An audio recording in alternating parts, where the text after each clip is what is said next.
7 महीने और 7 चैलेंजेस। जो इन चैलेंजेस को एक्सेप्ट करके पूरा करेगा वही होगा इस साल का विनर, क्योंकि 7 महीने बचे हैं इस साल को खत्म होने में। और अभी भी तुम्हारे कमेंट्स कुछ ऐसे हैं या लाइफ ऐसी चल रही है कि सर कमर टूट गई, सिर की नसें फट गई, रातों की नींदें उड़ गई, बॉडी की बैंड बज गई, लाइफ बहुत ज्यादा खराब चल रही है सर, जितना पानी पियो उतनी ही प्यास लग रही है, हर सुबह एक जैसी, हर शाम एक जैसी, हर दिन एक जैसा, हर रात एक जैसी, साला हफ्ता हो या महीना ऐसे गुजर रहा है जैसे कांटों का सफर हो, जिंदगी बाउंसर फेंके जा रही है और हम बस उसे झेले जा रहे हैं। लेकिन अब बस और नहीं दोस्तों, मैं आप लोगों का दोस्त, बड़ा भाई, आपका एडवाइजर या जो कुछ भी समझो, मैं बिना आपसे पूछे आपके हर मर्ज का इलाज कर दूंगा। मुझे पता है आप सबकी बीमारी क्या है। हाँ मुझे पता है आपको बुखार तो नहीं है मगर फिर भी बेड से उठा नहीं जा रहा, आपको लकवा तो नहीं है मगर हाथ पैर सलामत होते हुए भी मेहनत नहीं की जा रही, आंखों पर चश्मा तो नहीं है मगर फिर भी रास्ता साफ नजर नहीं आ रहा है। दोस्तों आपकी बीमारी आसान तो है लेकिन बहुत बड़ी है, शायद इतनी बड़ी कि अगर अगले कुछ हफ्तों या महीनों में इसे नहीं छोड़ा तो आगे की जितनी भी जिंदगी बड़ी है या बची है उसे सिर्फ और सिर्फ मजबूरी में जियोगे। ना जीने में मजा आएगा, ना मरना बर्दाश्त हो पाएगा, बस जिंदा लाश बनकर भटकते रह जाओगे। तो अगर अपनी जिंदगी बदलनी है, खुद को बदलना है, तो आगे जो चैलेंजेस बताने वाला हूँ उन्हें जरूर फॉलो करना। कुछ बहुत अननोन और डार्क चैलेंजेस रिवील करने वाला हूँ। हाँ जी बिल्कुल, चैलेंजेस, वही चैलेंजेस जो कांटों की तरह चुभते हैं लेकिन तलवार की तरह तेज और ताकतवर बना देते हैं। मैंने शायद चैलेंजेस की इतनी वीडियोस की हैं जितनी मैंने किसी और की नहीं की है, और उन पर व्यूज तो इतने गजब के आए हैं कि उतने व्यूज के साथ एक अच्छा खासा चैनल खड़ा हो जाए। लेकिन सबसे ज्यादा सुकून जो मुझे पर्सनली मिलता है वो मिलता है कमेंट्स पढ़कर। बहुत सारे लोग कमेंट करते हैं कि कैसे उन्होंने 90 डेज चैलेंज एक्सेप्ट किया और अपनी पूरी लाइफ को सिर्फ 3 महीने में 10x से ग्रो किया। लोगों ने अपने पर्सनल और प्रोफेशनल लाइफ दोनों में खूब तरक्की करी है। बीइंग अ पर्सन, आप अगर बहुत ज्यादा मैच्योर, प्रैक्टिकल और आइडियलिस्टिक बन जाते हो तो इससे अच्छी और क्या ही बात होगी। आज के इस वीडियो के बाद लाइफ की ऑलमोस्ट हर तरह की प्रॉब्लम दूर होगी और बहुत लग्जरियस और फैंसी चीजें, स्पेशली सक्सेस, अपॉर्चुनिटीज और परफॉर्मेंस अट्रैक्ट होगी। मैं शेयर करूंगा अगले 7 महीने का चैलेंज शेड्यूल।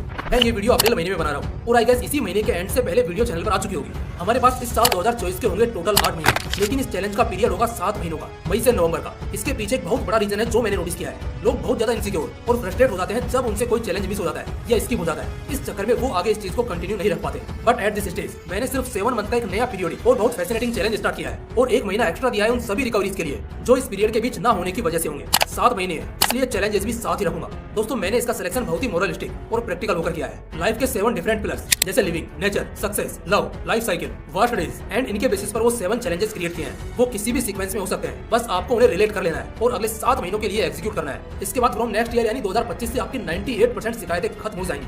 चलिए स्टार्ट करते हैं। Challenge number 1, no complaints for none. सबसे बड़ा रीजन कि लोगों की लाइफ में ग्रोथ नहीं हो पाती है, वो लोग कंप्लेंट्स और एक्सक्यूजेस के वजह से हमेशा दबे होते हैं। अगर कुछ सही नहीं हुआ तो किसी को ब्लेम कर दिया, अब ये गलत हो गया तो इसी की वजह से हो गया होगा। अरे यार अगर उस दिन ऐसा नहीं होता तो मैं ये कर लेता। एक बात हमेशा याद रखना, लूजर्स कंप्लेंट्स करते हैं और विनर्स एक्शंस लेते हैं। तुम्हें डिसाइड करना है कि तुम्हें एक लूजर बनना है या विनर। एक प्रेस कॉन्फ्रेंस में मैंने देखा था जहां दूसरे सारे प्लेयर्स पिच की कंडीशंस और एटमॉस्फेयर को लेकर कंप्लेंट कर रहे थे। उस वक्त विराट कोहली कहते हैं हम यहाँ पर कंप्लेंट्स करने नहीं आए हैं, हम यहाँ खेलने आए हैं। दोस्तों तभी विराट एक लेजेंड है और जो भी शख्स शिकायतें करना छोड़कर एक्शंस लेने में एफर्ट देता है गेम वही जीतता है। अगले 7 महीने तुम्हें एक भी शिकायत नहीं करनी है, ना खुद से ना किसी और से।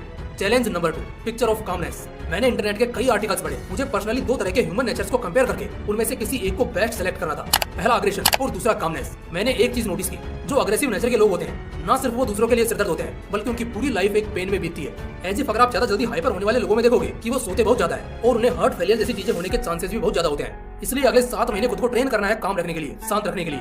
Challenge number 3, isolation for improvement. एक बहुत बड़े फिलोसोफर थे, उन्होंने एक बात कही थी, इंप्रूवमेंट कभी भी ग्रुप्स में नहीं हो सकता और ना ही ढिंडोरा पीट कर हो सकता है। खुद को इंप्रूव करने का सिर्फ एक मात्र तरीका है और वो है आइसोलेशन। उसके पीछे एक साइकोलॉजिकल रीजन है कि जब आप इंप्रूव होने की कोशिश करोगे तो आप कभी नहीं कर पाओगे। इसके पीछे वजह यह है कि आप अब भी उन्हीं आदतों को अपने अंदर एग्जीक्यूट करते रहेंगे। फॉर एग्जाम्पल, अगर आप स्मोकिंग छोड़ना चाहते हैं और आप चाहते हैं कि आपका नेक्स्ट ईयर विदाउट स्मोकिंग हो, और ये चाहते हुए भी अगर आप अपने स्मोकर दोस्तों के साथ ही घूमते हो तो आप 10 जन्म ले लेना फिर भी नहीं छोड़ पाओगे। इसलिए अगले 7 महीने के लिए खुद को आइसोलेट कर लो।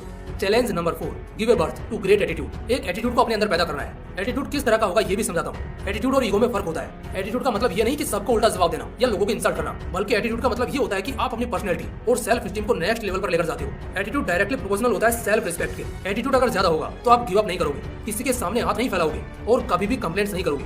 इसलिए अगले 7 महीने तक एक ग्रेट एटीट्यूड को पैदा करना है और उसकी प्रैक्टिस करनी है। Challenge number 5, working 100 hours every week. ये चैलेंज अगर आपने एक्सेप्ट करके इसे आधा भी अगर ईमानदारी से कंप्लीट कर लिया ना तो आपको बहुत अमेजिंग रिजल्ट्स मिलेंगे, इसकी गारंटी मैं देता हूँ। इंसान सबसे ज्यादा भागता है हार्ड वर्क से और आजकल के लोग इतने स्मार्टली अपनी कमियों को छिपाते हैं, हार्ड वर्क को स्ट्रगल बताते हैं, जैसे पता नहीं कुछ घंटे काम करके या पढ़ाई करके न जाने कितना बड़ा काम कर रहे हैं। इस पॉइंट पर मैंने विराट कोहली का रिसेंटली एक इंटरव्यू देखा था। वो कहते हैं स्ट्रगल वो नहीं है कि आप काम कर रहे हैं या हार्ड वर्क कर रहे हैं, स्ट्रगल उसे कहते हैं जब आपको 2 वक्त का खाना भी नहीं मिल रहा हो और उसके खातिर आपको हाथ पैर मारने पड़े। तो दोस्तों हर वीक आपको 100 घंटे नहीं तो कम से कम 50 घंटे तो काम करना ही करना है। Challenge number 6, improving communication and clarity. इंसान का कम्युनिकेशन लेवल जितना अच्छा होगा वो उतना ज्यादा कैपेबल होगा हाई डिमांड पर। ये एक ऐसी स्किल होती है जो हमें डेवलप करनी पड़ती है। बिना इसके आपका बहुत पढ़ा लिखा होना, बहुत इंटेलिजेंट होना, बहुत टैलेंटेड होना सब बेकार है। कम्युनिकेशन स्किल कोई आपको सिखा नहीं सकता, आपको अच्छे कम्युनिकेटर्स के बीच में रहकर खुद सीखना पड़ता है। एट द सेम टाइम मैंने क्लियरिटी भी मेंशन की है। अब क्लियरिटी का क्या मतलब हुआ? Clarity means clarity of vision, clarity of thoughts, clarity of sound, clarity of speaking. ये भी बहुत इंपॉर्टेंट एबिलिटी है जो किसी इंसान को रिप्रेजेंट करती है एज ए डिसेंट और प्रोफेशनल इंडिविजुअल।